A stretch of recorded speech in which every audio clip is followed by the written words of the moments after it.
मज्ञानतिमिरान्धस्य ज्ञानाञ्जनशलाकया चक्षुरुन्मिलितं येन तस्मै श्रीगुरवे नमः। नमो ॐ विष्णुपादाय कृष्णपृष्ठाय भूतले श्रीमते जयप्रदका स्वामिनीति नामिने। नमाचार्यपादाय नितायकृपाप्रदायिने गौरकथादामोदाय नगरग्रामतारिणे। नमो ॐ विष्णुपादाय कृष्णपृष्ठाय भूतले श्रीमते भक्तिवेदान्त स्वामिनीति नामिने। नमस्ते सारस्वते देवे गौरवाणी प्रचारिणे निर्विशेषशून्यवादी पाश्चात्यदेशतारिणे। वाञ्छाकल्पतरुर्भ्यश्च कृपासिन्धुभ्येव च पतितानां पावनेभ्यो वैष्णवेभ्यो नमो नमः। नमो महावदन्नाय कृष्णप्रेमप्रदायते कृष्णाय कृष्णचैतन्यनाम्ने गौरतिशे नमः। हे कृष्ण करुणा सिंधु दीनबंधु जगतपते गोपेश गोपिकाकांत राधाकांत नमस्ते। तप्त कांचन गौरांगी राधे वृंदावनेश्वरी वृषभानुसुते देवी प्रणमामि हरिप्रिये। नीलाचल निवासाय नित्याय परमात्मने बलभद्र सुभद्राभ्यां जगन्नाथाय ते नमः। जय श्री कृष्ण चैतन्य प्रभु नित्यानंद श्री अद्वैत गदाधर शिवासादि गौर भक्त बिंद। हरे कृष्ण कृष्ण कृष्ण हरे हरे। हरे राम राम राम हरे हरे। হরি ওম তৎসৎ। সবাইকে আমি স্বাগত জানাচ্ছি আমাদের কৃষ্ণ রসায়ন ক্লাসে। ভাগবত মাহাত্ম্য বিষয়ে আমরা আলোচনা করছি। আজকে আমরা একটা একটা গল্প শুনবো পদ্ম পুরাণ থেকে, গোকর্ণ এবং ধুন্ধুকারী উপাখ্যান। এটা খুব বিখ্যাত উপাখ্যান পদ্ম পুরাণে, যেখানে ভাগবত মাহাত্ম্য বর্ণিত হয়েছে 5-6টা অধ্যায়ে। সেখানে প্রায় 2-3টে অধ্যায় জুড়ে এই গোকর্ণ উপাখ্যান বর্ণিত হয়েছে। তো আমরা ডাইরেক্ট ভাগবত মাহাত্ম্য গ্রন্থ শেয়ার করব আপনাদের সাথে, এবং সেখান থেকে আমরা শ্লোকগুলো পাঠ করব না, অনুবাদগুলো পাঠ করব, যাতে সময় কম লাগে, আমরা নির্দিষ্ট সময়ের মধ্যে কভার করতে পারি। তো অধ্যায় প্রায় 2-2.5 অধ্যায় জুড়ে আছে। কিছু টাইম একটু বেশি হতে পারে, 10-15 মিনিট থেকে একটু এদিক সেদিক হতে পারে, এটাকে আমরা অ্যাডজাস্ট করে নিতে হবে। কারণ পুরো কাহিনীটা না শেষ না করলে তো হবে না। গল্প যেহেতু বলছি, গল্পটা তো শেষ করতে হবে, তাই না? তো আমরা শুরু করছি, সবাই আমাকে আশীর্বাদ করবেন। আপনাদের শুক্রের আশীর্বাদ নিয়ে, গুরু কৃষ্ণের আশীর্বাদ নিয়ে শুরু করছি গোকর্ণ এবং ধুন্ধুকারীর উপাখ্যান।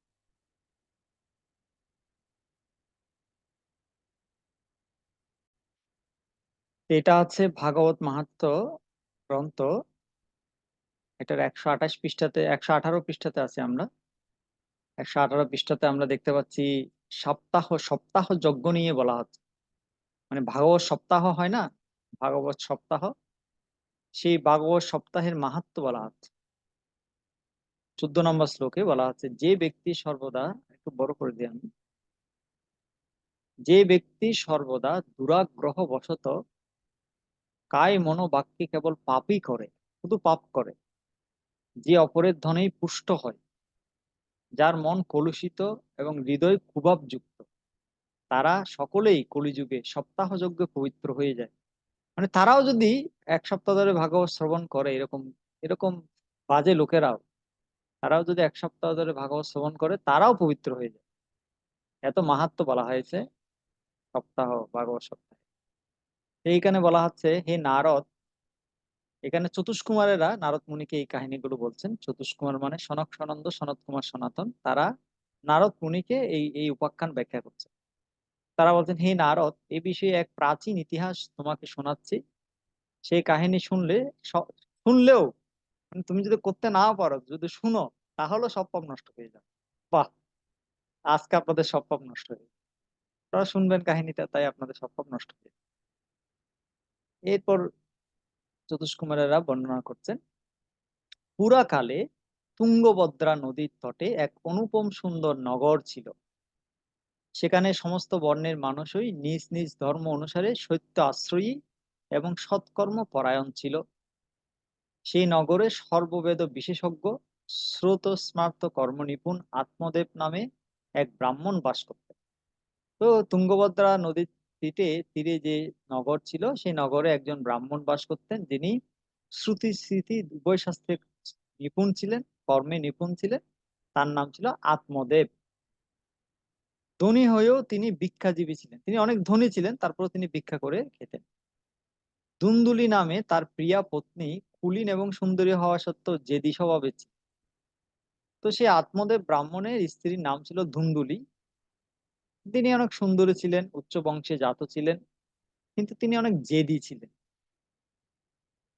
তারপর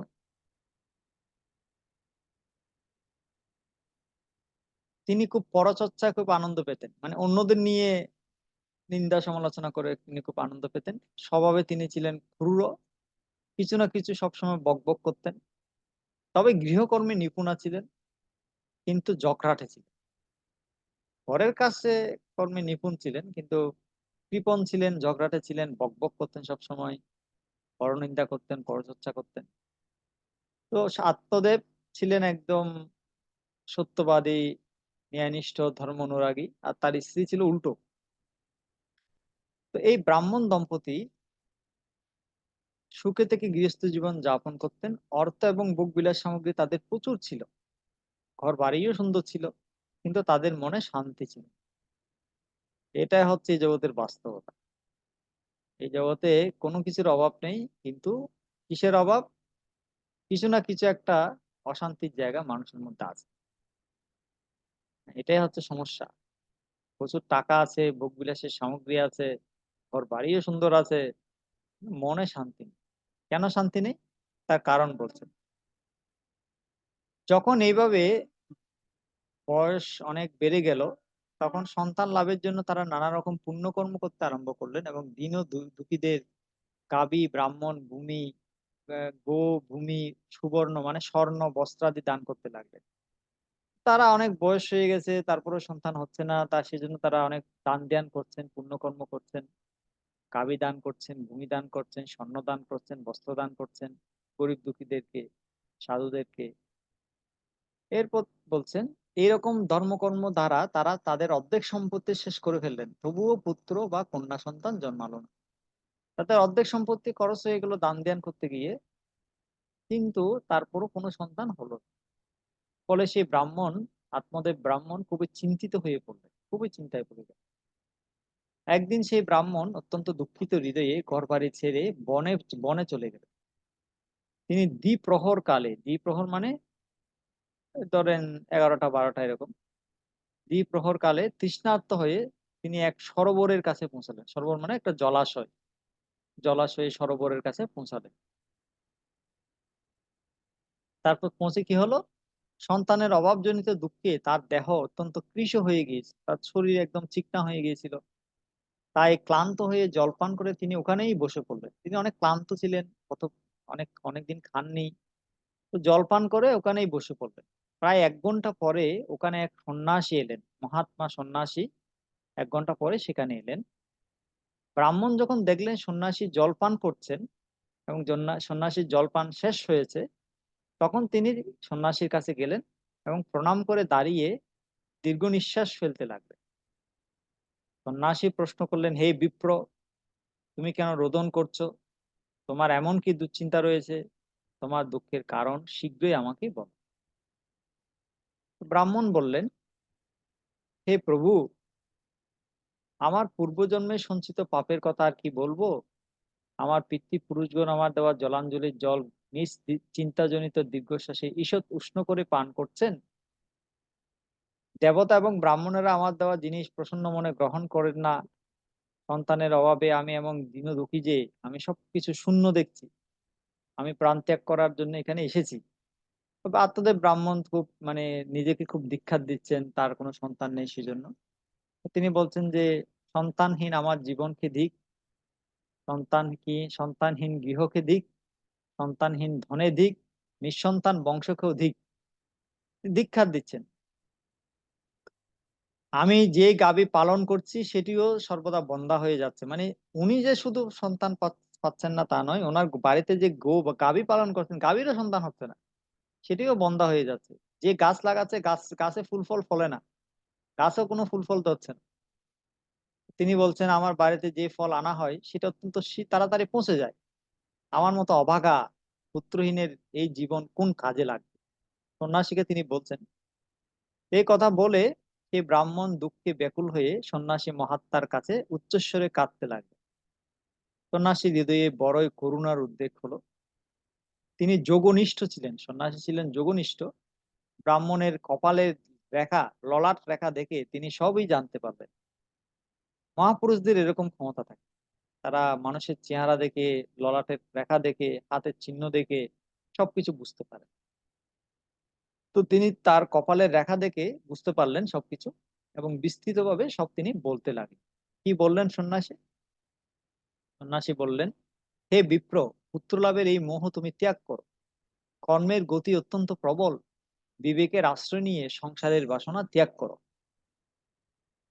ব্রাহ্মণ চেয়েছিলেন পুত্র, সন্ন্যাসী বললেন তুমি সংসার ত্যাগ করো।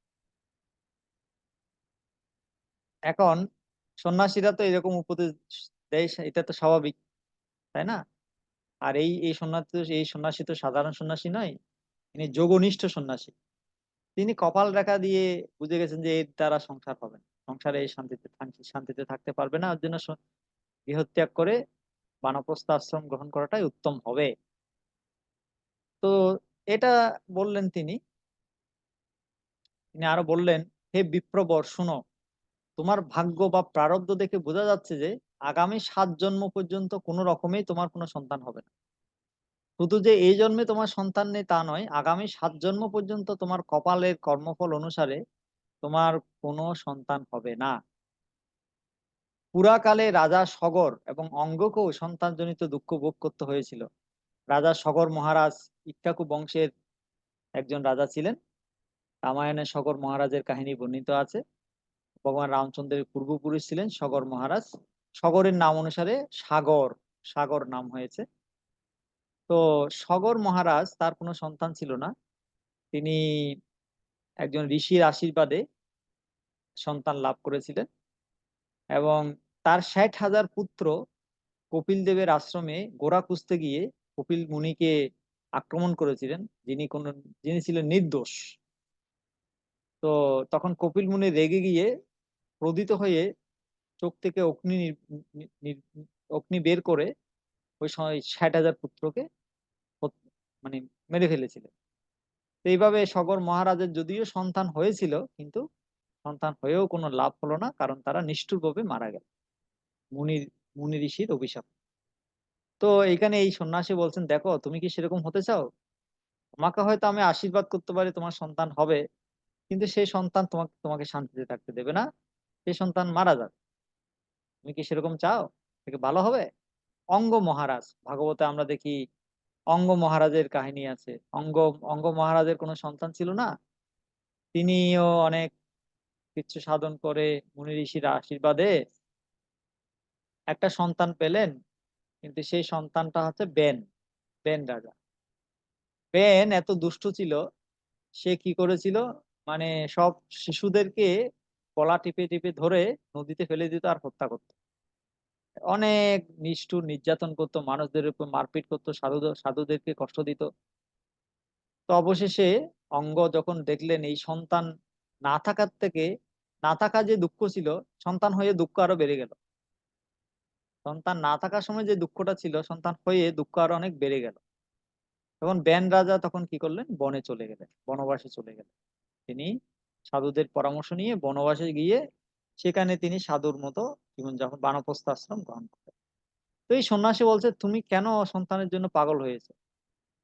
সন্তান আমি যদি তোমাকে সন্তান দিও, তুমি শান্তিতে থাকতে পারবে না, কারণ এটা তোমার ভাগ্যে আছে। তো সুতরাং তুমি এগুলো ত্যাগ করে, বংশ রক্ষার আশা ত্যাগ করে সন্ন্যাস গ্রহণ করো। সন্ন্যাসে সব সুখ বিদ্যমান আছে। তো ব্রাহ্মণ বললেন, হে মহাত্মা, বিবেক দিয়ে আমার কি হবে? আপনার যোগ্য বলে আপনি আমাকে পুত্র দান করুন, তা না হলে আমি আপনার সামনেই শোকমূর্ছিত হয়ে নিজের প্রাণ ত্যাগ করছি। তো তিনি বাধ্য করছেন, ব্রাহ্মণ ওই সন্ন্যাসীকে বাধ্য করছেন সন্তান দেওয়ার জন্য। তো এটাই হচ্ছে এই জগতের স্বভাব।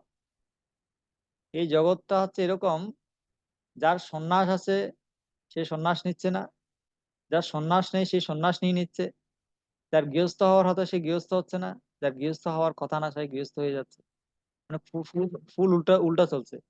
যার যেটা নেই, কপালে সেটাকে সে পেতে চাইছে। এটাই হচ্ছে এই জগতের নিয়ম। তো এখানে সন্ন্যাসী বলছেন তুমি সন্ন্যাস নাও, কিন্তু আত্মদেব বলছে আমি সন্ন্যাস নিব না, আমার পুত্র সন্তান লাগবে, তা না হলে আমি আপনার সামনেই নিজের আত্মহত্যা করবো, প্রাণ ত্যাগ করবো। আর সন্ন্যাসী তো চায় না কেউ আত্মহত্যা করুক, আত্মহত্যা মহাপাপ। তো আত্মদেব আরো বললেন, যার মধ্যে স্ত্রী পুত্রের সুখ নেই এরকম সন্ন্যাস তো সর্বতভাবেই নিরস। সংসারে পুত্র পুত্রাদিতে মুখরিত গৃহস্থ আশ্রমই তো সব থেকে সরস। আত্মদেব ব্রাহ্মণ নিজের পক্ষে যুক্তি দেখাচ্ছে। ব্রাহ্মণের এরকম আগ্রহ দেখে সন্ন্যাসী বললেন, বিধিলিপির উপর হঠকারিতা করতে গিয়ে রাজা চিত্রকেতুর অশেষ কষ্টভোগ হয়েছিল। আরেকটা কাহিনী তিনি স্মরণ করিয়ে দিলেন, চিত্রকেতু মহারাজের কাহিনী। ভাগবতের ষষ্ঠ ষষ্ঠ স্কন্ধে চিত্রকেতু মহারাজের কাহিনী আছে। তো চিত্রকেতু রাজারও কোনো সন্তান হচ্ছিল না। তো তিনি, তার ভাগ্যে সন্তান ছিল না, কিন্তু তিনি অঙ্গিরা মুনিকে জোরাজুরি করে চাপাচাপি করে একটা সন্তান পেলেন। সন্তান পেয়ে লাভটা কি হলো, ওই বিমাতারা মানে অন্য স্ত্রীরা ওই সন্তানকে বিষ খাইয়ে মেরে দিল। এর ফলে রাজা আবার সন্তান হারা হয়ে গেলেন। দুঃখ আরো, সন্তান না থাকার সময় যে দুঃখ ছিল, অল্প বয়সে যখন সন্তান মারা গেল দুঃখ আরো বেড়ে গেল।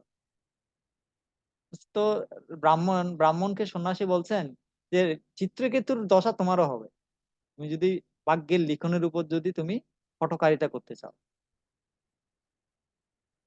অতএব দৈব যার সকল চেষ্টা নিষ্ফল করে দেয়, সেই মানুষের মতো তোমার ভাগ্যেও পুত্র সুখ নেই।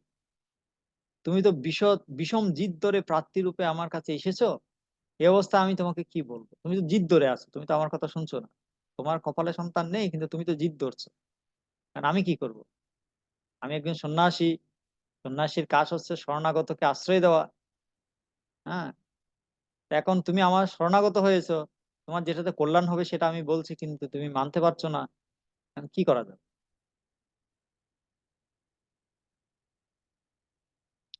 তারপর সেই মহাত্মা বললেন, তিনি বুঝতে পারলেন যে এই আত্মদেব ব্রাহ্মণ কিছুতেই তার নিজের জিদ ছাড়বে না।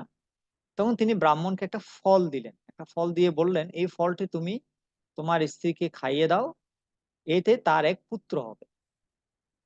1 বছর পর্যন্ত তোমার স্ত্রীকে সত্য শৌচ দয়া দান একাহার, দিনে একবার আহার নিয়ম পালন করতে হবে। এরকম করলে তোমার সেই পুত্র অত্যন্ত শুদ্ধ স্বভাবের হবে, অনেক ভালো হবে, ভালো সন্তান হবে। তো এই কথা বলে সেই যোগীরাজ চলে গেলেন, আর ব্রাহ্মণ নিজের বাড়ি ফিরে এলেন। বাড়ি এসে তিনি ফলটি তার স্ত্রীর হাতে দিয়ে অন্য কাজে বেরিয়ে গেলেন। তার স্ত্রীকে বললেন, এই এরকম এরকম সন্ন্যাসী এই ফলটা দিয়েছে, তুমি এটা খাও, এটা খেলে তোমার সন্তান হবে, তোমাকে এই নিয়মগুলো পালন করতে হবে। এইসব বলে ফলটা দিয়ে তিনি বাইরে বেরিয়ে গেলেন। তার স্ত্রী ধুন্দুলি কুটিল স্বভাবের ছিলেন। তিনি কাঁদতে কাঁদতে তার এক বান্ধবীকে বলতে লাগলেন, শৈল, আমার তো বড় চিন্তা হচ্ছে, আমি এই ফল খাবো না। দুনদুনি বলছে, আমি এই ফল খাবো না। কেন খাবে না? ফল খেলে গর্ব হবে, গর্ব হলে পেট বড় হয়ে যাবে, তারপর খাওয়া দাওয়া কমে যাবে, ফলে আমি দুর্বল হয়ে পড়বো, তাহলে আমি ঘরের কাজ কিভাবে করব? সে কিছু যুক্তি দেখাচ্ছে তারপর। আর যদি কোনো দিন দৈববশে গ্রামে ডাকাত পড়ে, তখন গর্ভিণী নারী কি করে পালাবে? যদি গ্রামে ডাকাত পড়ে আমি তো পালাতে পারবো না। সুখদেব গোস্বামীর মতো গর্ভ যদি পেটের মধ্যেই থেকে যায় বছরের পর বছর, তাহলে তাকে বের কিভাবে করা হবে? আমি তো মারা যাব তাকে জন্ম দিতে। আর যদি সে বেঁচেও থাকে, প্রসবের সময় সে বাঁকা হয়ে বেরিয়ে আসে, তখন তো আমার প্রাণ সংশয় হবে। এমনিতেই প্রসবের সময় অনেক ভয়ানক যন্ত্রণা হয়, আমি সুকুমারী হয়ে সেই যন্ত্রণা কিভাবে সহ্য করব? দুন্দুলি বলছে, আমি যখন দুর্বল হয়ে পড়বো তখন আমার ননদরা এসে বাড়ির সব জিনিসপত্র নিয়ে চলে যাবে। আর এই সত্য শৌচাদি নিয়ম পালনও তো আমার পক্ষে অত্যন্ত কঠিন। যে নারী সন্তান জন্ম দেয় সেই সন্তানকে লালন পালন করতেও তার খুব কষ্ট হয়।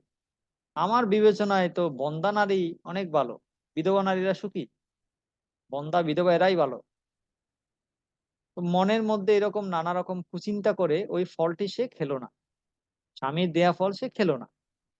তার স্বামী এসে যখন জিজ্ঞেস করলো, ফল খেয়েছো? সে তখন বলল, হ্যাঁ খেয়েছি, মিথ্যা কথা বললো। তারপর একদিন তার বোন, আপন বোন ঘটনাচক্রে তার বাড়িতে বেড়াতে এলো। তখন সে তার বোনকে সমস্ত কাহিনী শুনিয়ে বলল যে আমার মনে বড় দুশ্চিন্তা হচ্ছে, এই দুশ্চিন্তার ফলে আমি দিন দিন দুর্বল হয়ে পড়ছি। বলো তো বোন, কি করা যায়? বোন বলল, আমার পেটেও তো এখন সন্তান আছে, এই সন্তানের জন্ম হলে আমি একে তোমায় দিয়ে দেব। ততদিন পর্যন্ত তুমি গর্ভবতীর মতো গুপ্তভাবে সুখে বাস করতে থাকো, পেটের মধ্যে কিছু একটা ঢুকিয়ে পেটটাকে ফুলিয়ে রাখো, হাব ভাব দেখাও যে তুমি গর্ভবতী, কাউকে বুঝতে দিবে না। তারপর যখন আমার সন্তানটা জন্ম হবে তোমাকে দিয়ে দেব, তুমি বলবে এটাই তোমার সন্তান। তুমি আমার স্বামীকে কিছু টাকা পয়সা দিয়ে দেবে, সে তোমার সে তোমাকে তার ছেলে দান করে দেবে। বাস, ঝামেলা মিটে গেল। তো এবং সেই তার বোন বলল, আমি এমন ভাবে প্রচার করব যাতে সকলে এই কথাই বলবে যে আমার ছেলে জন্মের 6 মাসে মারা গেছে। মানে সে সে বলল যে আমি যে গর্ভবতী এটা তো সবাই জানে, কিন্তু আমি এমন ভাবে প্রচার করব যে আমার ছেলে জন্ম হওয়ার পরে 6 মাসের মধ্যে মারা গেছে। সুতরাং সবাই মনে করবে আমার ছেলে মারা গেছে, তো তা কেউ আর সন্দেহ করবে না। আর আমি রোজ তোমার বাড়ি এসে তোমার ছেলেকে লালন পালন করতে থাকবো, দুধ টুধ দিয়ে যাব। কারণ সে যেহেতু জন্ম নিবে, তোমার তো স্তনে দুধ থাকবে না, আমি যেহেতু মা, আমার স্তনে দুধ থাকবে, তাই আমি দুধ খাইয়ে যাবো, কোনো সমস্যা নেই।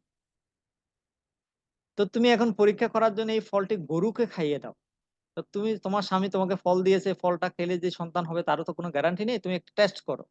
এই তোমাদের ঘরে যে গরু আছে, গাভী আছে, গাভীকে খাইয়ে দাও, গাভীকে খাইয়ে দাও, দেখা যাক গাভীটার কোনো সন্তান হয় কিনা। স্ত্রী সুলভ স্বভাব বশত বোন যা বললো, ব্রাহ্মণীয় সেটাই করলো। তারপর কি হলো, এরপর যথাসময়ে ওই বোনের ছেলে হলো। আর ছেলের বাবা চুপি চুপি এসে ব্রাহ্মণ পত্নী ধুন্দুলিকে ছেলেটি দিয়ে গেল। তারপর এইদিকে সে নিজের প্রতি আত্মদেবকে বলল যে আমি নির্বিঘ্নে পুত্র প্রসব করেছি। এভাবে আত্মদেবের ছেলে হয়েছে শুনে সকলেরই খুব আনন্দ হলো। অনেক বছর পর আত্মদেবের ছেলে হয়েছে এটা শুনে গ্রামবাসীরা খুব খুশি হয়ে গেল। কেউ কিছু বুঝতেই পারলো না তাদের ভিতরে যে কি চক্রান্ত হয়েছে। তো পিতা আত্মদেব ছেলের জাতকর্ম সংস্কার করে ব্রাহ্মণদের দান দিলেন এবং বাড়িতে গান বাজনা এবং নানাবিধ মাঙ্গলিক অনুষ্ঠান করতে লাগলেন। দুন্দুলি তার স্বামীকে বলল, আমার স্তনে তো দুধই নেই, তাহলে গরু বা অন্য প্রাণীর দুধে কি করে আমি এই বালককে পালন মানুষ করব? আমার স্তনে দুধ নেই, এই বালক ছোট শিশু, তাকে দুধ পান করাতে হবে। গরুর দুধে তো আর হবে না, অন্য প্রাণীর দুধও হবে না, কোনো মানুষের দুধ লাগবে। তো সে বলল, আমার বোনের ইদানিং পুত্র হয়েছিল, সে তো মারা গেছে, তাকে, আমার বোনকে ডেকে এনে এখানে রাখি, সে নিজের বুকে দুধ দিয়ে এই শিশুকে মানুষ করে। যেরকম প্ল্যান করেছিল সেভাবে কাজ করে। তখন নিজের ছেলের মুখ চেয়ে আত্মদেবও কি করবেন, আর তিনিও রাজি হয়ে গিয়েছেন। মাথা দুন্দুলি ছেলের নাম রাখলেন ধুন্ধুকারী। তো মা রেখেছেন ছেলের নাম, নাম রেখেছেন ধুন্ধুকারী। এই ধুন্ধু শব্দটা খুব গুরুত্বপূর্ণ। মানে ধুন্ধু মানে চিটার, ইংলিশে বলে চিটার, প্রতারক। ধুন্দুলি আর ধুন্ধুকারী দুজনই চিটার, প্রতারক। এরপরে 3 মাস কেটে যাওয়ার পর সেই গরুটির মানুষের মতো একটি বাচ্চা হলো। ওই গরুটাকে যে ফল খাইয়েছিল, গাভীটাকে, গাভীটারও একটা বাচ্চা হলো 3 মাস পরে। সে বাচ্চাটা ছিল সর্বাঙ্গ সুন্দর, দিব্য, নির্মল, সোনার মতো কান্তিমান। এবং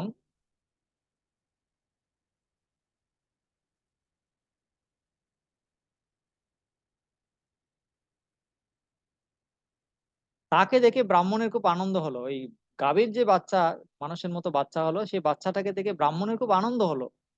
তিনি নিজেই সেই বাচ্চার সব সংস্কার করলেন। এই খবর পেয়ে সকলেই খুব অবাক হয়ে গেল। এবং গাভীর থেকে মানুষের বাচ্চা জন্ম নিয়েছে, খুব অবাক হয়ে গেল সবাই। তারা ওই বাচ্চাকে দেখতে আসলো সবাই। হ্যাঁ, তারা নিজেদের মধ্যে বলা বলি করতে লাগলো, দেখো আত্মদেবের কেমন সৌভাগ্যের উদয় হয়েছে, কেমন আশ্চর্য ব্যাপার যে গরুর পেটেও এরকম দিব্যকান্তি ছেলে জন্মালো। দৈব যুগে এই গুপ্ত রহস্যের ব্যাপার কেউই বুঝতে পারলো না। ছেলেটির 2টা কান, ওই যে গরু থেকে যে ছেলে হয়েছে তার 2টা কান ছিল গরুর কানের মতো লম্বা, লম্বা কান ছিল। আত্মদেব তার নাম রাখলেন গোকর্ণ। যার কান গাভীর মতো তাকে বলা হয় গোকর্ণ। গো যোগ কর্ণ, কর্ণ মানে কান। তো যার কান গাভীর মতো তার নাম হচ্ছে গোকর্ণ। তো আমরা শুনছি গোকর্ণ উপাখ্যান, তা গোকর্ণ হচ্ছে গাভী থেকে জাত, সন্ন্যাসীর দেওয়া ফল খেয়ে গাভী থেকে জাত যে পুত্র, ধার্মিক পুত্র, তার নাম হচ্ছে গোকর্ণ। আর ধুন্ধুকারী হচ্ছে ধুন্দুলির সেই আহ অধার্মিক পুত্র। আচ্ছা, এরপর কি হলো? কিছুকাল অতীত হলে এই দুই বালক বড় হয়ে যুবক হলো। তার মধ্যে গোকর্ণ খুব বড় পণ্ডিত এবং জ্ঞানী হলো, কিন্তু ধুন্ধুকারী হলো একটা বদমাস। নাম যেরকম কাজ সেরকম। যে ধুন্ধুকারী যে ছিল ছেলেটা, সে স্নান করতো না ঠিক মতো, শৌচাদি ক্রিয়া ঠিক মতো করতো না, ব্রাহ্মণোচিত আচরণের কিছুমাত্র জানতো না। সে ব্রাহ্মণের ছেলে ছিল, কিন্তু ব্রাহ্মণের মতো কাজ স্বভাব কিছুই ছিল না তার মধ্যে। আসলে সে তো ওই যে লিগ্যাল ওয়েতে হয়নি তো, সেই জন্য আর কি। খাওয়া দাওয়া সময় তার কোনো বাছ বিচার ছিল না, যা পেতো তাই খেত। সাপ, মাছ, ব্যাং, হ্যাঁ, ঠ্যাং, যা পায় সব খায়, কোনো বাছ বিচার ছিল না। তার মধ্যে ক্রোধ অতিশয় তীব্র ছিল। সব রকম খারাপ খারাপ জিনিস সে সংগ্রহ করে আনতো। মৃতদেহ স্পর্শ করা অন্নও সে খেয়ে ফেলতো। হ্যাঁ, সেই ধুন্ধুকারী।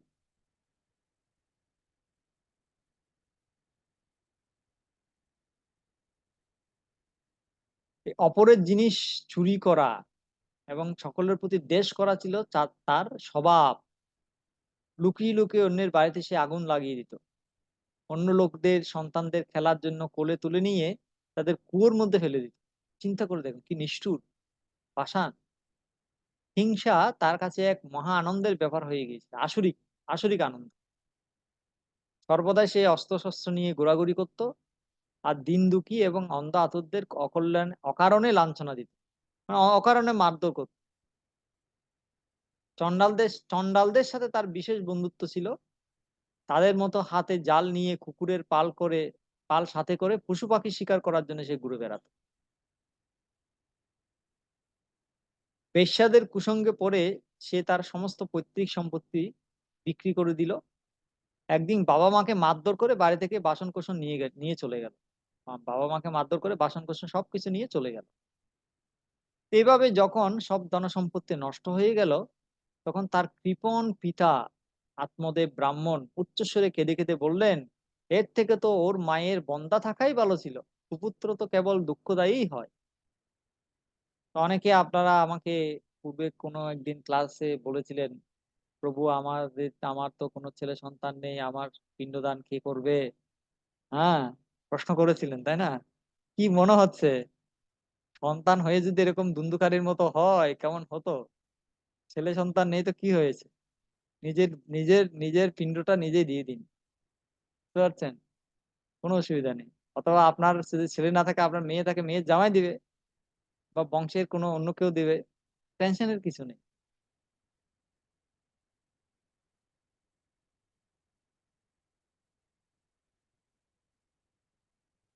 তো আত্মদেব ব্রাহ্মণ বলেন, আমি এখন কোথায় থাকবো, কোথায় যাব? এই এই আমার এই সংকটে কে আমাকে উদ্ধার করবে? হ্যাঁ, আমার তো এমনই বিপদ হয়েছে যে আমাকে হয়তো একদিন এই জন্যই হয়তো প্রাণ ত্যাগ করতে হবে। তো সেই সময় পরম জ্ঞানী গোকর্ণ সেখানে এলেন এবং পিতাকে প্রণাম করে বৈরাগ্যের উপদেশ দিলেন, অনেক বুঝালেন গোকর্ণ। গোকর্ণ পিতাকে সদ উপদেশ দিচ্ছেন, কারণ ছেলে ভালো, বাবাও ভালো, তাই বাবাকে তিনি সদ উপদেশ দিচ্ছেন। তিনি বললেন, হে পিতা, এই সংসার অসার, এ কেবল দুঃখময় এবং মোহ উৎপন্নকারী। ছেলে কার, ধন সম্পত্তি কার? স্নেহে আসক্ত মানুষ দিনরাত প্রদীপের মতো কেবল জ্বলতেই থাকে। সুখ তো ইন্দ্রিয়েরও নেই, চক্রবর্তী রাজারও নেই। সুখ তো আছে কেবল বৈরাগী নির্জনবাসী মুনিদের মধ্যে। এই আমার ছেলে এই জ্ঞান ত্যাগ করুন, মোহ থেকে নরক প্রাপ্তি হয়। এই শরীর তো একদিন নষ্ট হবেই, তাই সবকিছু ছেড়ে বনে গিয়ে বাস করুন, বানপ্রস্থ আশ্রম নেই। তো গোকর্ণের কথা শুনে আত্মদেব বনে যাওয়ার জন্য তৈরি হলেন এবং তাকে বললেন, বাছা, বনে গিয়ে আমার কি করা উচিত বিস্তারিত ভাবে আমাকে সে কথা তুমি বলো। আমি তো জানি না বানপ্রস্থ হলে কি করতে হয়, তুমি আমাকে সব বলো। আমি অত্যন্ত মূর্খ, আজ পর্যন্ত কর্মবশত স্নেহ পাশে বদ্ধ থেকে পঙ্গুর মতো এই সংসার রূপে অন্ধকূপেই পড়ে আছি। তুমি বড়ই দয়ালু, এখান থেকে আমাকে উদ্ধার করো। এবার গোকর্ণ তাকে বলছেন একজন বানপ্রস্থির কিরকম হওয়া আছে। গোকর্ণ বললেন, হে পিতা, এই দেহ হাড় মাংস আর রক্তের পিণ্ড, এর প্রতি অহং বুদ্ধি আপনি ত্যাগ করুন। স্ত্রী পুত্রদের উপর কখনো মমতা করবেন না। এই সংসারকে সর্বদা ক্ষণভঙ্গুর রূপে দেখবেন। সংসারের কোনো জিনিসকে স্থায়ী বলে মনে করে তাতে আসক্ত হবেন না। একমাত্র বৈরাগ্য রসে রসিক হয়ে ভগবত ভক্তিতে নিরত থাকুন। ভগবানের ভজনই হচ্ছে সর্বশ্রেষ্ঠ ধর্ম। নিরন্তর তাই নিয়ে থাকুন। অন্য যাবতীয় লৌকিক ধর্ম ত্যাগ করুন। সর্বদা সাধুদের সেবা করুন। কোন রকম ভোগ বাসনার পাশে বদ্ধ হবেন না এবং যত তাড়াতাড়ি সম্ভব অপরের দোষগুণ বিচার করা ত্যাগ করে একমাত্র ভগবত সেবা এবং ভাগবতী কথার রসই পান করতে থাকুন। তো পুত্রের এভাবে উপদেশ শুনে প্রভাবিত হয়ে আত্মদেব গৃহত্যাগ করলেন এবং বনে গমন করলেন। যদিও তার বয়স তখন 60 বছর অতিক্রান্ত হয়েছিল, তবুও বুদ্ধির প্রখরতা পুরোপুরি ছিল। বনে গিয়ে দিনরাত ভগবানের সেবা পূজা করে আর নিয়মিত ভাগবতমের দশম স্কন্ধ পাঠ করে, মানে কৃষ্ণলীলা পাঠ করে তিনি ভগবান শ্রীকৃষ্ণকে লাভ করতেন। এইভাবে পদ্ম পুরাণের উত্তরখণ্ডে শ্রীমৎ ভাগবত মাহাত্ম্যে গোকর্ণ উপাখ্যান নামক চতুর্থ অধ্যায় সমাপ্ত হয়ে এলো। আমরা এখন পঞ্চম অধ্যায়ে যাব। এরপরে কি হলো, ধুন্ধুকারীর কি হলো, গোকর্ণের কি হলো, দুন্দুলির কি হলো, সেটা জানার জন্য আমরা পরের পরের চ্যাপ্টারে যাচ্ছি। পরের চ্যাপ্টারের নাম লেখা আছে ধুন্ধুকারীর প্রেতযোনি প্রাপ্তি এবং তা থেকে মুক্তি। এখানে আমি একটা ছবি দিয়েছি। এই যে ঋষিটা দেখছেন, যিনি ভাগবত কথা বলছেন সপ্তাহব্যাপী, তার কানগুলো দেখেন গাভীর মতো। ইনি হচ্ছেন গোকর্ণ। আর হাত জোর করে যে দাঁড়িয়ে আছে, প্রেতযোনি থেকে মুক্ত হয়ে হাত জোর করে ভাইকে প্রণাম করছে, সে হচ্ছে ধুন্ধুকারী। ধুন্ধুকারী মারা গিয়েছিল, প্রেত মেরে মরে প্রেত হয়ে গিয়েছিল। গোকর্ণ তাকে প্রেতযোনি থেকে উদ্ধার করেছেন ভাগবত 1 সপ্তাহ ব্যাপী ভাগবত কথা বলার মাধ্যমে। সে কারণে ধুন্ধুকারী তার ভাই গোকর্ণকে প্রণাম করছে। তো আমরা পুরোটা শেষ করি কাহিনী। সুত বললেন, হে শোনক, পিতা আত্মদেব যখন বনে চলে গেলেন, তখন একদিন ধুন্ধুকারী তার মাকে বেদম মারধর করে টাকা পয়সা কোথায় রেখেছো বলো, নয়তো এখনই জ্বলন্ত মশাল দিয়ে পুড়িয়ে মারবো। ওর এই ধমকানিতে ভয় পেয়ে এবং ছেলের অত্যাচারে ত্রস্ত হয়ে সে রাতে ধুন্দুলি কুয়োর মধ্যে ঝাঁপ দিয়ে মারা গেল। মাকে এত টর্চার করেছে, মা আর সহ্য করতে না পেরে কুয়োর মধ্যে ঝাঁপ দিয়ে মারা গেল। যোগনিষ্ঠ গোকর্ণ তীর্থযাত্রায় বেরিয়ে পড়লেন। গোকর্ণ তখন ঘরে ছিলেন না, তিনি যোগের দ্বারা জানতে পারলেন যে ভাই তার মাকে মেরে ফেলেছে। তখন তিনি চিন্তা করলেন এখানে ঘরে থাকার কোনো মানে নেই, তিনি তীর্থ ভ্রমণে বেরিয়ে গেলেন। এই ঘটনায় তার কোনো সুখ হলো না, দুঃখ হলো না, কারণ তার কোনো শত্রু মিত্র ছিল না। এরপর কি হলো, ধুন্ধুকারী 5টা বেশ্যাকে নিয়ে বাড়িতে বাস করতে লাগলো। সে বেশ্যাদের জন্য ভোগ্য বস্তু জোগাড়ের চিন্তায় তার বুদ্ধি ভ্রম হলো এবং সে নানা রকম খারাপ কাজ করতে লাগলো। সেই কুলোটা বেশ্যারা একদিন তার কাছে অনেক গয়না চাইলো। ধুন্ধুকারী কামে উন্মত্ত হয়েছিল, মৃত্যুর কোনো চিন্তা তার মধ্যে হতো না। সে গয়না জোগাড় করতে গিয়ে সে বাড়ি থেকে বেরিয়ে পড়লো। নানা জায়গা থেকে সে অনেক টাকা পয়সা চুরি করে বাড়ি নিয়ে এলো। তারপর কিছু সুন্দর কাপড় চোপড় এবং গয়নাগাটি তাদের কিনে দিল।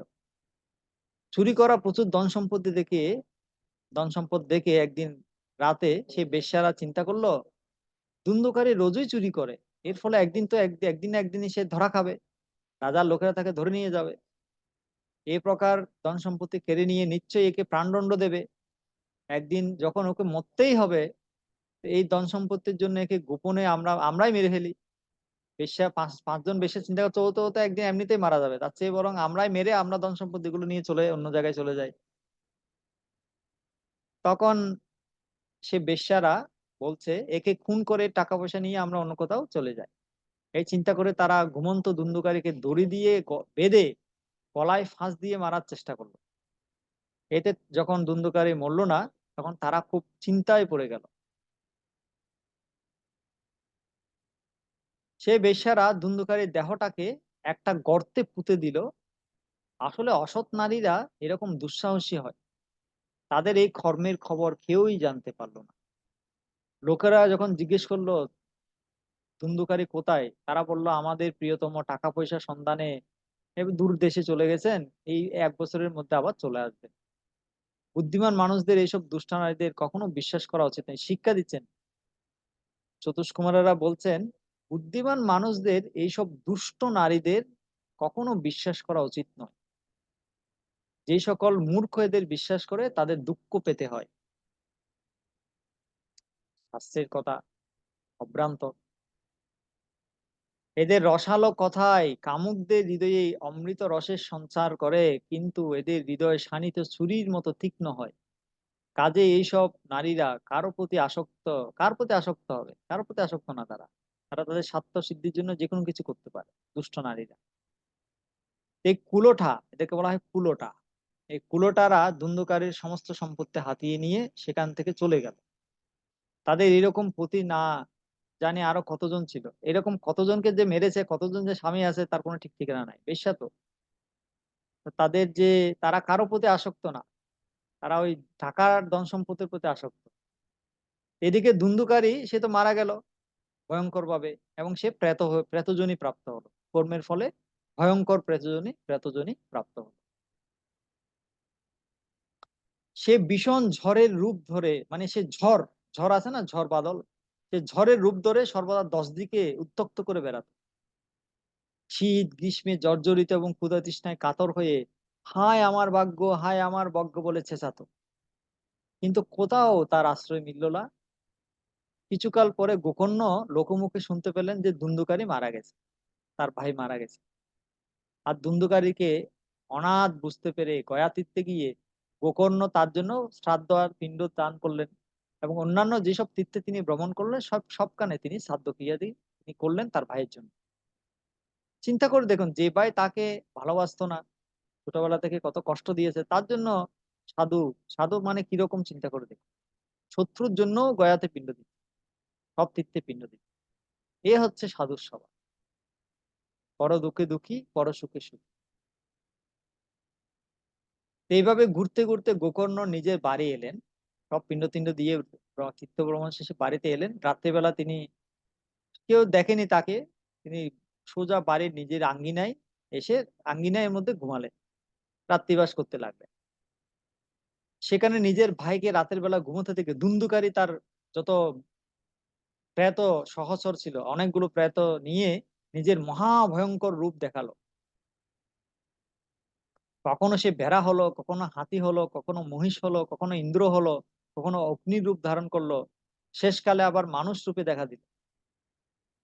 এইসব অসাধারণ ব্যাপার দেখে, মায়াজাল দেখে গোকর্ণ বুঝতে পারলেন যে এ কোনো দুর্গতি প্রাপ্ত ব্যক্তি, যে প্রেত শরীর পেয়েছে। তিনি তো সাধু, তিনি তো বুঝতে পারেন। তখন তিনি ধৈর্য ধরে তাকে জিজ্ঞেস করলেন, তুমি কে? রাত্রিবেলা এইসব ভয়ানক রূপ আমাকে দেখাচ্ছ কেন? তোমার এই দশা কি করে হলো? আমাকে ঠিক করে বলো, তুমি কি প্রেত, পিশাচ, রাক্ষস? আসলে তুমি কে? তখন সূত গোস্বামী বললেন, গোকর্ণ যখন এরকম প্রশ্ন করলেন, সে সে বারে বারে উচ্চস্বরে কাঁদতে লাগলো। ওই ধুন্ধুকারী যে প্রেত শরীরে ছিল, সে বারবার উচ্চস্বরে কাঁদতে লাগলো। সে কথা বলতে পারছে না, কথা বলার ক্ষমতা ছিল না। সে এত পাপ করেছে, কথা বলতে পারছে না। সে ইশারা দিয়ে বুঝাতে যাচ্ছে, ইশারা দিয়ে বুঝাচ্ছে। গোকর্ণ তখন তার যে কলসি থাকে না সাধুদের, এই কি বলে এটাকে, কমণ্ডলু। গোকর্ণ তার কমণ্ডলু থেকে জল নিয়ে মন্ত্র পড়ে সেই জল ওই দৈত্যের বা রাক্ষসের গায়ে ছিটিয়ে দিল, প্রেতের গায়ে ছিটিয়ে দিল। এর ফলে কি হলো, সে প্রেতটা কথা বলার ক্ষমতা তার মধ্যে ফিরে এলো। সে কথা বলতে শুরু করলো। এবার সে কি বলল? প্রেত বলল, আমি তোমার ভাই, আমার নাম ধুন্ধুকারী। আমার নিজের কর্মদোষে আমি ব্রাহ্মণত্ব খুইয়েছি।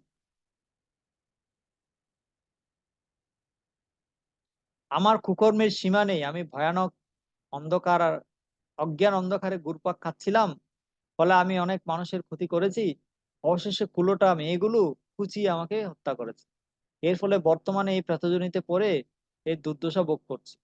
এখন দৈব বশে কর্মফলের উদয় হয়েছে, কেবল বায়ু বক্ষণ করে জীবনযাপন করছি। ভাই, তুমি তো দয়ার সাগর, এখন কোন রকমে তাড়াতাড়ি আমাকে এই প্রেতজনি থেকে মুক্ত করো। এভাবে তিনি গোকর্ণকে বললেন। গোকর্ণ ধুন্ধুকারের সব কথা শুনলেন। তারপর গোকর্ণ বললেন, ভাই রে, ব্যাপারটা তো আমার কাছে বড় আশ্চর্য লাগছে। তোমার জন্য আমি গয়াতে গিয়ে শাস্ত্রমতে পিণ্ডদান করেছি, তবুও তুমি প্রেতযোনি থেকে মুক্ত হওনি। বলা হয় যে গয়াতে গিয়ে কেউ যদি পিণ্ড দেয় তাহলে তার 14 পুরুষ উদ্ধার হয়ে যায়। আর তোমার জন্য আমি এই গয়াতে পিণ্ড দিয়েছি, তারপরেও তুমি উদ্ধার হওনি। এটা তো সিরিয়াস ব্যাপার, খুব কঠিন ব্যাপার। গয়া শ্রাদ্ধতে যদি তোমার মুক্তি না থাকে, তাহলে তো আর আমি আর কোনো উপায় দেখতে পাচ্ছি না। তুমি সব কথা খুলে বলো, এখন আমার কি করা উচিত।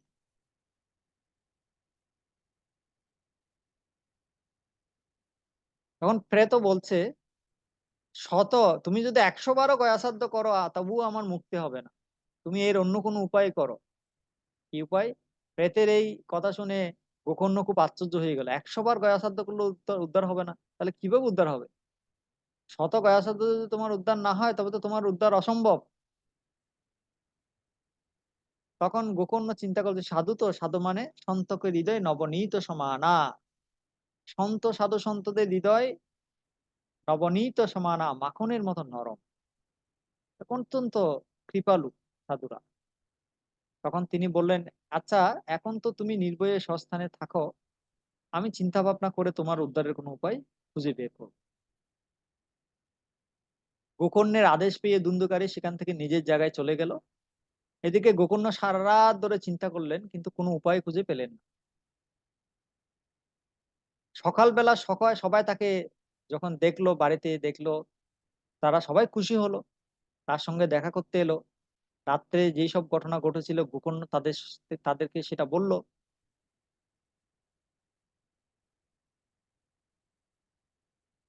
তাদের মধ্যে যারা যোগনিষ্ঠ বিদ্বান জ্ঞানী বেদজ্ঞ ছিলেন, তারাও অনেক শাস্ত্র বিচার করে দেখলেন, কিন্তু উদ্ধারের কোনো পথ পেলেন না।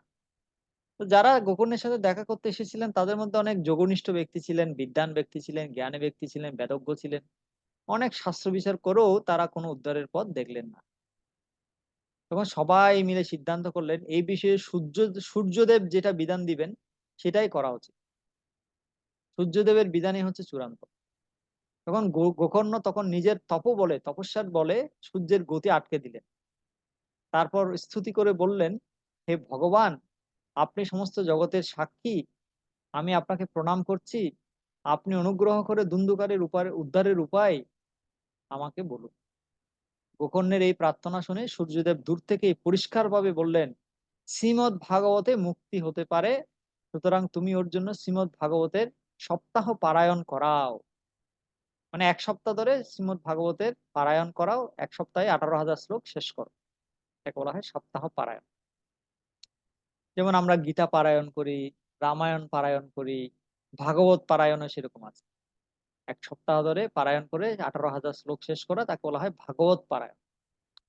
তো তখন সূর্যদেব বললেন, এর উদ্ধারের একটাই উপায়, 1 সপ্তাহ ভাগবত সপ্তাহ আয়োজন করো, 1 সপ্তাহের মধ্যে ভাগবত পারায়ণ করাও, তাহলে এর উদ্ধার হবে।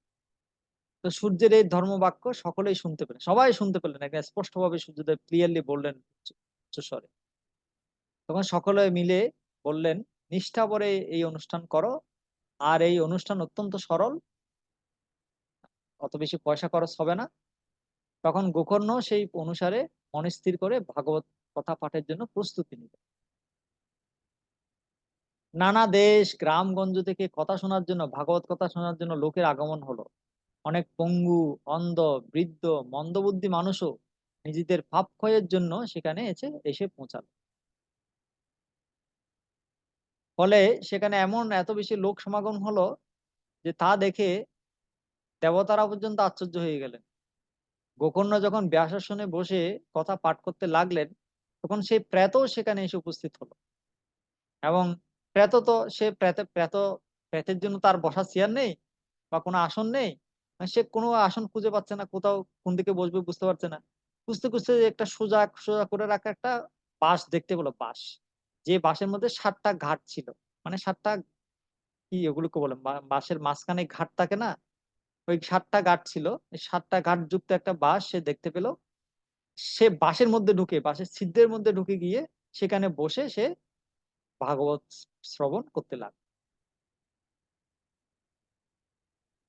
তো বায়ুরূপী, সে তো বায়ুরূপে ছিল, বাতাসের রূপে ছিল, তাই সেজন্য কোথাও বসতে পারলো না।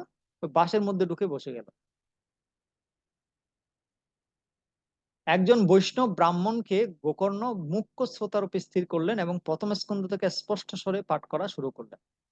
তো যখন ভাগবত সপ্তাহ হবে, অনেক তো শ্রোতা থাকবে, কিন্তু যে কোনো একজনকে মুখ্য শ্রোতা করতে হবে। যেমন আমরা দেখি সুত গোস্বামী যখন ভাগবত পাঠ দিয়েছিলেন, তিনি শৌনক মুনিকে মুখ্য শ্রোতা বানিয়েছিলেন। শুকদেব গোস্বামী যখন পাঠ দিয়েছিলেন, তখন পরীক্ষিত মহারাজকে মুখ্য শ্রোতা করেছিলেন।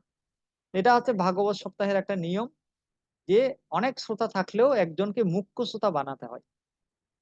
ঠিক আছে, উনি হচ্ছে মুখ্য শ্রোতা, ওনাকে উদ্দেশ্য করে বলা হয়। এভাবে হয় ভাগবত সপ্তাহটা। এইভাবে একজন বৈষ্ণবকে, বৈষ্ণব ব্রাহ্মণকে মুখ্য শ্রোতা রূপে স্থির করে প্রথম স্কন্ধ থেকে পাঠ শুরু করলেন। এমন নয় যে শুধু দশম স্কন্ধ থেকে ডাইরেক্ট আলোচনা হবে, না, প্রথম স্কন্ধ থেকে শুরু করলেন শেষ পর্যন্ত, এভাবে সবাই ধারাবাহিক ভাবে। সন্ধ্যাবেলা যখন পাঠের বিশ্রাম দেওয়া হলো, সারাদিন ধরে চললো, সন্ধ্যাবেলা একটু করে বিশ্রাম দেওয়া হলো। কেউ স্নান করবে, কেউ শৌচ কার্য করবে, সারাদিন না খেয়ে আছে, কেউ কিছু খাবে, হ্যাঁ, একটু বিশ্রাম করবে, সেটার জন্য সন্ধ্যাবেলা একটু, সারাদিন পাঠ হয়েছে, সন্ধ্যাবেলা একটু বিশ্রাম দেয়া হলো। আর তখন একটা বিচিত্র ঘটনা ঘটলো। কি ঘটলো? ওই যে বাঁশটার মধ্যে ধুন্ধুকারী বসেছিল, সে বাঁশের একটা গাঁট মট মট করে ফেটে গেল।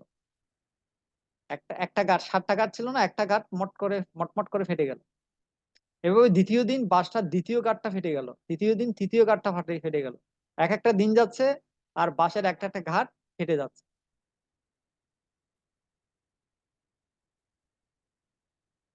এইভাবে 7 দিনে 7টি গাঁট যখন ফেটে গেল, তখন ধুন্ধুকারী 12টি স্কন্ধ শ্রবণ করে পবিত্র হয়ে গেল এবং প্রেতযোনি থেকে মুক্ত হয়ে গেল। হরি বল। এবং দিব্য রূপ ধারণ করে সকলের সামনে এসে দেখা দিল। ওই যে আমরা ছবি ছবি দেখালাম আপনাদেরকে কিছুক্ষণ আগে, পায়ের কাছে হাত জোড় করে প্রণাম করছে। সে এভাবে দিব্য রূপ ধারণ করে সকলের সামনে দেখা দিল। তার নবগণ শ্যাম দেহ, পীতাম্বর এবং তুলসী মালায় শোভিত, মাথায় মনোহর মুকুট, আর কর্ণে কমনীয় কুণ্ডল চিকচিক করছিল। আহা, কি ব্যক্তি কি হয়ে গেল ভাগবতের শক্তিতে! নিজের ভাই গোকর্ণকে সত্তর প্রণাম করে সে বলল, ভাই রে, তুমি কৃপা করে আমাকে প্রেতযোনি থেকে মুক্তি দিয়েছো।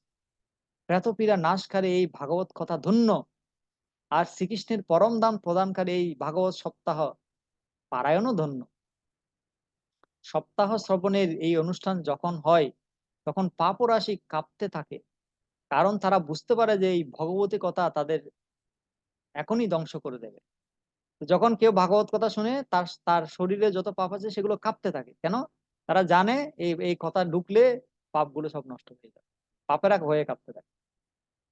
আগুন যেমন ভেজা, শুকনো, ছোট, বড় সব রকম কাঠকেই ভস্মীভূত করে, সেরকম এই ভাগবত সপ্তাহ শ্রবণ করলে মন, বাক্য এবং কৃত দ্বারা পুরাতন নতুন, ছোট বড় সব রকম পাপ ভস্ম হয়ে যায়। তো ভাগবত শ্রবণের মাহাত্ম্য বলছেন সপ্তাহ ধরে। পণ্ডিতগণ দেবতাদের সবাই বলেছিলেন, যে ব্যক্তি ভারতবর্ষে শ্রীমদ ভাগবত কথা না শুনে, তার জন্ম বৃথা। ভারতবর্ষ মানে ইন্ডিয়া না, এখনকার যেটা ইন্ডিয়া এটা না। ভারতবর্ষ মানে আগে পুরো বিশ্বটাই ছিল ভারতবর্ষ। হ্যাঁ, 9টা বর্ষের অন্যতম ভারতবর্ষ। তো ভারতবর্ষে জন্মগ্রহণ করে যে ভাগবত কথা শুনে না, তার জন্ম বৃথা। সত্যিই তো, মোহবশে অনিত্য শরীরকে হৃষ্টপুষ্ট ও বলবান করে যদি শ্রীমদ ভাগবত পাঠ না শুনে, তার শরীরে কি লাভ? অস্থি এই শরীরের কাঠামো, স্নায়ুরূপ দড়ি দিয়ে সেটা বাঁধা, তার উপরে এত মাংস আর রক্ত লেপে দিয়ে চামড়া দ্বারা ঢেকে দেওয়া হয়েছে। এর প্রত্যেকটা অঙ্গে দুর্গন্ধ, কারণ আসলে এ তো মলমূত্রের একটা ভান্ডার মাত্র, ভাণ্ড মাত্র। এই দেহটা মলমূত্রের ভাণ্ড মাত্র। বৃদ্ধাবস্থা এবং নানা দুঃখের জন্য এটি পরিণামে দুঃখময় আর বিভিন্ন রোগের আশ্রয়স্থান। সদা সর্বদা কোনো না কোনো কামনায় এই শরীর পীড়িত থাকে, কখনোই তৃপ্তি নেই।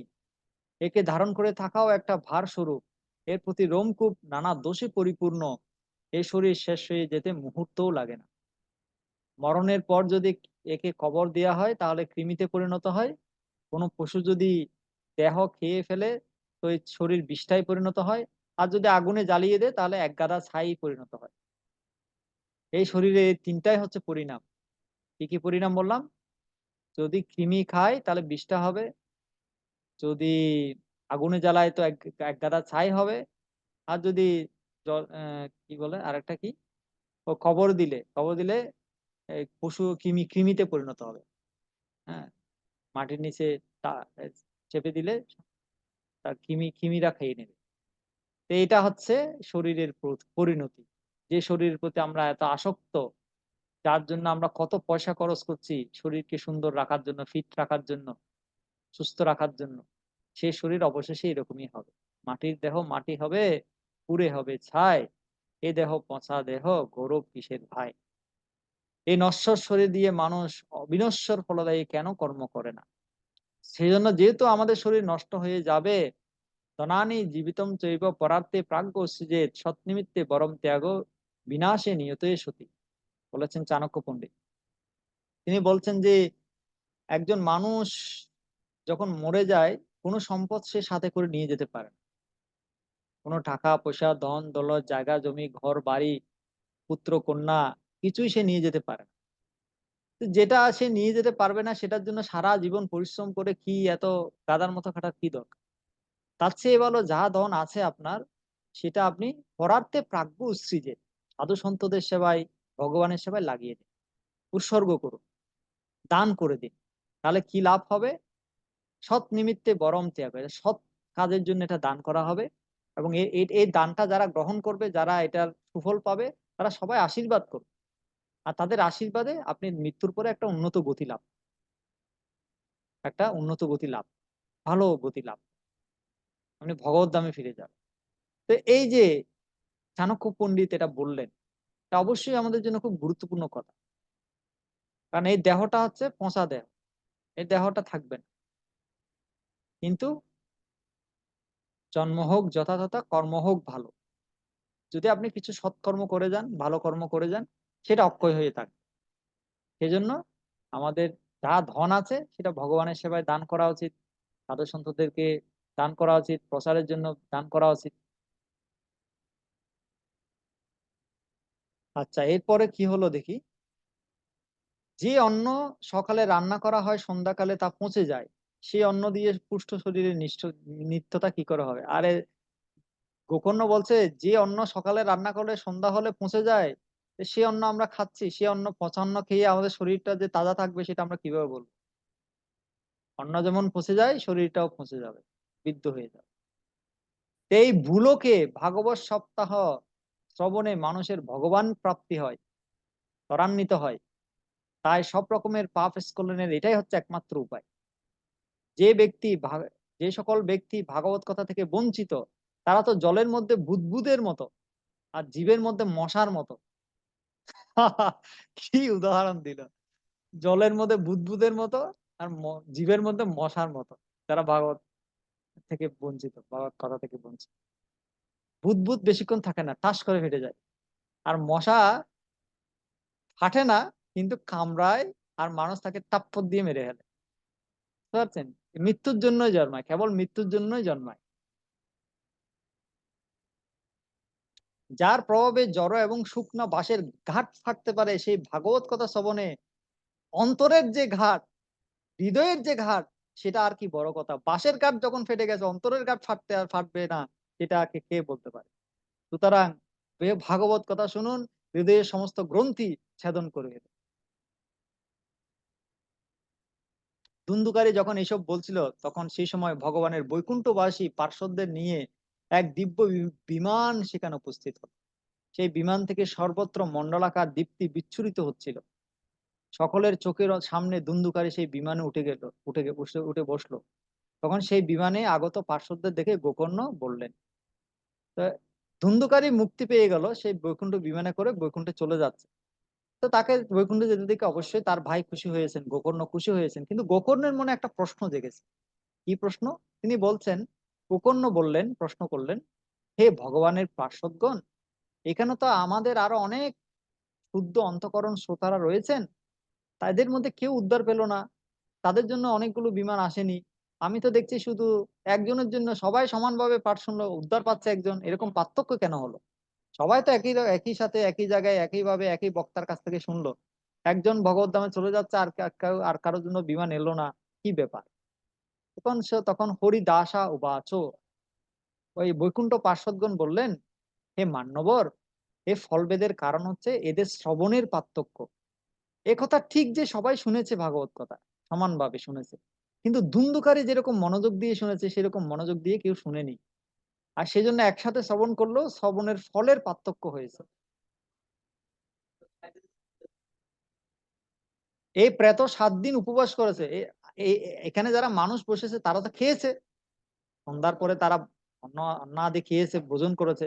এই প্রেত তো কিছুই খায়নি, সে 7 দিন উপবাস করে কথা শুনেছে, এবং সে যা কিছু শুনেছে সেগুলো স্থির চিত্তে শুনেছে, উত্তম রূপে মনন করেছে, নিদিধ্যাসন করেছে। মনন মানে যে কথা শুনেছে সেটা নিয়ে আরো মানসিকভাবে আরো গভীরভাবে ভাবা, এটাকে বলা হয় মনন। আর নিদিধ্যাসন মানে একদম গভীর আরো ডিপ থেকে ডিপ ভাবে চিন্তা করে কিছু একটা সিদ্ধান্ত উপনীত হওয়া, এটাকে বলা হয় নিদিধ্যাসন। এই প্রেত শুধু যে শুনেছে তা নয়, সে মনন করেছে, সে নিদিধ্যাসন করেছে। হ্যাঁ, এবং 7 দিন সে উপবাস করে না না খেয়ে সে শুনেছে। যে জ্ঞান দৃঢ় হয় না তা ব্যর্থ হয়ে যায়। সেরূপ মনোযোগ না দিলে, শ্রবণের মধ্যে সন্দেহ থাকলে এবং চিত্তের চাঞ্চল্য থাকলে জপের কোনো ফল হয় না। আমরা জপ করছি, মালা জপ করছি, কিন্তু ফল হচ্ছে না। জপ করার পরেও আমরা দুঃখ পাচ্ছি। কেন? কারণ মনোযোগ নেই, চিত্তের চাঞ্চল্য, সন্দেহ আছে। এই জপ করলে, হরিনাম করলে সবকিছু হয়, কিছুই তো হচ্ছে না, সন্দেহ আছে আমাদের মধ্যে, সেজন্য হচ্ছে না, কিছুই হচ্ছে না, জব করেও কোনো লাভ হচ্ছে না। বুঝতে পারছেন? তো তারপর বৈকুণ্ঠ দূতেরা বললেন, যে দেশে বৈষ্ণব নেই, অপাত্রকৃত শ্রাদ্ধ অন্ন ভোজন করা, অক্ষত্রিয় প্রদত্ত অন্ন আচারহীন করে সব নষ্ট হয়ে যায়। বৈষ্ণবহীন দেশ নষ্ট হয়ে যায়, যে দেশে বৈষ্ণব নেই ওই দেশ নষ্ট হয়ে যায়। অপাত্রকৃত মানে যে পাত্রে খাওয়া উচিত নয়, যে পাত্রে শ্রাদ্ধের অন্ন ভোজন করা উচিত নয়, সে পাত্রে করে যদি আপনি শ্রাদ্ধের অন্ন খান, তাহলে সেটা আপনার শরীরকে নষ্ট করবে। অক্ষত্রিয়কে প্রদত্ত দান, যে ক্ষত্রিয় ব্রহ্মনিষ্ঠ নয়, শাস্ত্রজ্ঞ নয়, শ্রবণ করেনি গুরু পরম্পরা দ্বারায়, তাকে যদি আপনি দান করেন সেই দানটা নষ্ট হয়ে যায়। এবং আচারহীন কুল, যে কুল সদাচারী নয়, হ্যাঁ, সদাচার পালন করে না, সে কুলও নষ্ট হয়ে যায়। কত গুরুত্বপূর্ণ কথা বললেন। গুরু বাক্যে বিশ্বাস, নিজের দীনভাব, মনের দোষসমূহের উপর আধিপত্য, পাঠ শ্রবণে চিত্তের একাগ্রতা, এইসব নিয়ম যদি পালন করা যায়, তাহলে শ্রবণের যথার্থ ফল লাভ হয়। তাহলে এখানে কয়েকটা কোয়ালিটির কথা বৈকুণ্ঠ দূতেরা বলছেন, যেগুলো শ্রবণ করার সময় আমাদের থাকা উচিত। এক হচ্ছে গুরু বাক্যে বিশ্বাস, দুই হচ্ছে দীনহীন ভাব, তিন হচ্ছে মনের দোষসমূহের উপর আধিপত্য, নিজের যে সংযম, মনোসংযম, ইন্দ্রিয় সংযম। কখনো ব্যাগ আসবে, আমার খিদে পেয়েছে, আমার এই অন্য চিন্তা হবে, অন্য করবারের চিন্তা আসবে, বা বিভিন্ন রকম টেনশন হবে, এগুলোর উপর নিয়ন্ত্রণ। এবং পাঠ শ্রবণের চিত্তের একাগ্রতা, একাগ্র চিত্তে শ্রবণ করা, এগুলো যদি মানা যায় তাহলে যথার্থ ফল সে লাভ করবে। এইসব শ্রোতারা যদি আবার ভাগবত কথা শুনে এই নিয়মগুলো মেনে, তাহলে তারা সবাই নিশ্চিতভাবে বৈকুণ্ঠে যাবে, তাদের জন্য বিমান আসবে। তখন গোকর্ণ বললেন, আচ্ছা, গোকর্ণকে বললেন, আর হে গোকর্ণ, আপনি যেহেতু ভাগবত বলছেন, আপনি স্বয়ং, আপনাকে স্বয়ং ভগবান এসে গোলকধামে নিয়ে যাবে, আমরা আসবো না, স্বয়ং ভগবান আসবে আপনাকে নিতে। এই কথা বলে পার্শ্বদগণ হরিকীর্তন করতে করতে বৈকুণ্ঠ ধামে চলে গেলেন ধুন্ধুকারীকে নিয়ে। এরপর কি হলো আমরা আরেকটু আলোচনা করব, 5-7 মিনিট এই অধ্যায়টা শেষ করব। শ্রাবণ মাসে গোকর্ণ আবার এরকম 1 সপ্তাহ ব্যাপী ভাগবত পাঠের আয়োজন করলেন, এবং সেই শ্রোতারা আবার সেই পাঠ শ্রবণ করেছে। যারা প্রথমবার শুনেছে তারা আবার শ্রবণ করেছে। হে নারদ, এই পাঠের শেষে যা কিছু হয়েছিল সেসব শুনুন। ভক্তবৃন্দে পরিপূর্ণ বিমান নিয়ে ভগবান শ্রীহরি গোলক বৃন্দাবন থেকে আবির্ভূত হয়েছেন। নিতাই গৌর প্রেমানন্দে, হরি হরি বল। সব দিক থেকে খুব জয় জয়কার, জয় জয় জয় জয় জয় এবং নমস্কার জ্ঞাপক ধ্বনি উচ্চারিত হচ্ছিল। ভগবান স্বয়ং আনন্দিত হয়ে নিজের পাঞ্চজন্য শঙ্খ ধ্বনি করলেন, আবার বাজাও তোমার পাঞ্চজন্য সুদর্শন দ্বারে, তিনি পাঞ্চজন্য শঙ্খ ধ্বনি করলেন। আর গোকর্ণকে বুকে জড়িয়ে নিজের মতো করে নিজের মতো রূপ দান করলেন। ক্ষণকালের মধ্যে তিনি সব অন্য শ্রোতাদেরকে তার মতো রূপ দিয়ে, অন্য সব যত শ্রোতা ছিল সবাই এরকম চতুর্ভুজ রূপ পেয়ে গেল। নবঘনশ্যাম রেশমি পীতাম্বর দ্বারে কিরিট কুণ্ডল দ্বারে শোভিত হয়ে গেল। সে গ্রামে যারা কুকুর ছিল, চন্ডাল ছিল, তারাও পর্যন্ত গোকর্ণের কৃপায় বিমানে জায়গা পেল। বৈকুণ্ঠ বিমানে বিমানে জায়গা পেল। তারপর কি হলো, সব যোগীরা যে স্থানে গমন করেন সেই ভগবত ধামে তাদের পাঠিয়ে দেয়া হলো। আর এরূপে বক্তবৎসল ভগবান শ্রীকৃষ্ণ পাঠ শ্রবণে সন্তুষ্ট হয়ে গোকর্ণকে সঙ্গে নিয়ে নিজের প্রাণ নিজের নিজের গোপপ্রিয় গোলক ধামে চলে গেলেন। গোকর্ণকে নেওয়ার জন্য ভগবান স্বয়ং এলেন, গোকর্ণকে নিলেন, শ্রোতাদেরকে নিলেন, চন্ডাল আর কুকুরদেরকেও নিয়ে গেলেন। এ হচ্ছে ভাগবত সপ্তাহের মাহাত্ম্য। পুরাকালে যেভাবে অযোধ্যাবাসীরা ভগবান রামচন্দ্রের সাথে শাকের দামে গমন করেছিলেন, সেরকম ভগবান শ্রীকৃষ্ণ তাদের সকলকে যোগী দুর্লভ গোলক দামে নিয়ে গেলেন। তো ভগবান রামচন্দ্রের সাথে কৃষ্ণের তুলনা করা হচ্ছে এখানে। ভগবান রামচন্দ্র যখন অপ্রকট হচ্ছিলেন, সমস্ত অযোধ্যাবাসীদেরকে সবাইকে একসাথে নিয়ে নদীতে প্রবেশ করেছিলেন। আর নদীতে ডুব দেওয়ার সাথে সাথে তারা তার যে নিত্য ধাম শাকের ধাম অযোধ্যা, সেখানে চলে গেলেন। আর কৃষ্ণ এখানে গোকর্ণ এবং তার সমস্ত শ্রোতাদেরকে নিয়ে গোলকধামে চলে গেলেন।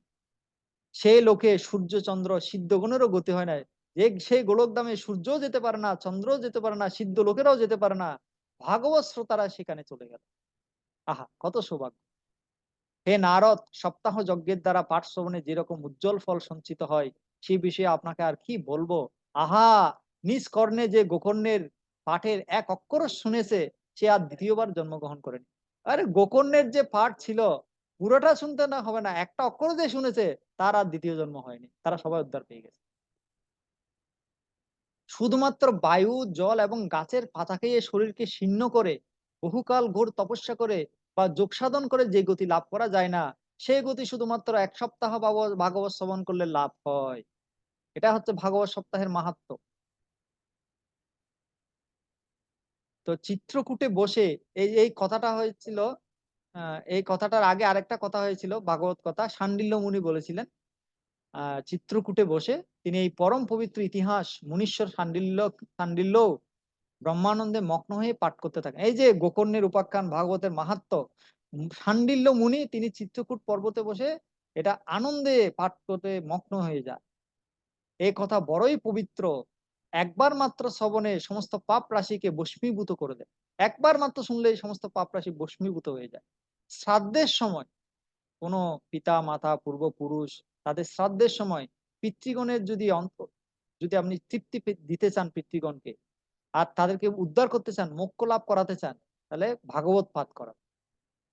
ভাগবত পাঠ করলে পিতৃগণ অত্যন্ত তৃপ্ত হন এবং তারা নিত্য প্রতিদিন যদি পাঠ করেন আপনি আপনার ঘরে, তাহলে তারা মোক্ষ লাভ করে। এইভাবে স্কন্দ পুরাণের উত্তরখণ্ডে ভাগবত মাহাত্ম্যে ধুন্ধুকারীর প্রেতজনী প্রাপ্তি এবং তা থেকে মুক্তি নামক পঞ্চম অধ্যায় সমাপ্ত হল। তা আজকে আমরা শ্রবণ করলাম গোকর্ণ এবং ধুন্ধুকারীর উপাখ্যান, এবং এই এই এই কাহিনী বলার মাধ্যমে আমরা বুঝতে পারলাম ভাগবত শ্রবণ করার সপ্তাহ যজ্ঞের কি মাহাত্ম্য। আমরা আজকে এখানে রাখছি। কারো যদি কোনো প্রশ্ন থাকে আপনারা হাত তুলতে পারেন। দুই একটা প্রশ্ন আমরা নিব। আমি 10 মিনিট বেশি বেশি হয়েছে, সেজন্য আমি ক্ষমা চাইছি, ক্ষমা করবেন। হরে কৃষ্ণ। চৈতন্য নিতাই প্রভু বলুন। হরে কৃষ্ণ, দণ্ডবত প্রণাম। তো আপনাকে অসংখ্য ধন্যবাদ ভাগবত মাহাত্ম্য শ্রবণ করার জন্য। আপনি অতীতে নবাহ নবাহ পারায়ণ করেছিলেন রামের হম হম রাম করে। হম তো আপনার রিকোয়েস্ট, ভাদ্র মাস, ভাদ্র মাসে মনে হয় ভাগবত পূর্ণিমা আছে একটা, হ্যাঁ হ্যাঁ ভাদ্র মাস। তো ওইখান থেকে যে ভাগবত সপ্তাহ একটা এরকম ক্লাসের সিস্টেম করা যায় হ্যাঁ, এরকম। এটা রাধিকেশ প্রভু আপনি কথা বলুন সুরেশ্বর মাধব প্রভুর সাথে, উনি ভাগবত সপ্তাহ আয়োজন করতে চায় কিনা। অলরেডি আমাকে বিভিন্ন জন ডাকছে বিভিন্ন জায়গা থেকে যাওয়ার জন্য, কিন্তু আমার কর্তৃপক্ষ পারমিশন দিচ্ছেন না বাইরে যেতে। এই জন্য অনলাইনে হলে তো ভালো হয়, অনলাইনে হলে সবাই অ্যাটেন্ড করতে পারে, এটা সুন্দর অনলাইনে ভালো হলে ভালো। অনলাইনে ওটা করেন, পুরা ভাগবতের উপরে গুরুত্বপূর্ণ টপিক বা সবটা তো মানে সম্ভব হবে না। হ্যাঁ হ্যাঁ, থিমেটিক গুরুত্বপূর্ণ যে নিতে হবে, বিষয় থিমেটিক নিতে হবে, থিমেটিক নিয়ে আলোচনা করতে হবে। আলোচনা করে একটা কেন প্রাসঙ্গিকতা। বা ভাগবতের যে চরিত্রগুলো আছে চরিত্রগুলোকে বিশ্লেষণ করা যেতে পারে। আপনার করুণায় আপনার কি রামায়ণ মোটামুটি অনেকগুলাই হম হম হম। কনসেপ্ট। এখন ভাগবতের উপরে একটু রাধিকেশ দুর্বলতা প্রভু রাখ। আপনি সুরেশ্বর মাধবপুরের সাথে কথা বলবেন, উনি করতে চান কিনা ভাগবত সপ্তাহ। আমার তো জুম আইডি নেই, নাহলে আমার জুম দিয়ে আমি আয়োজন করতাম।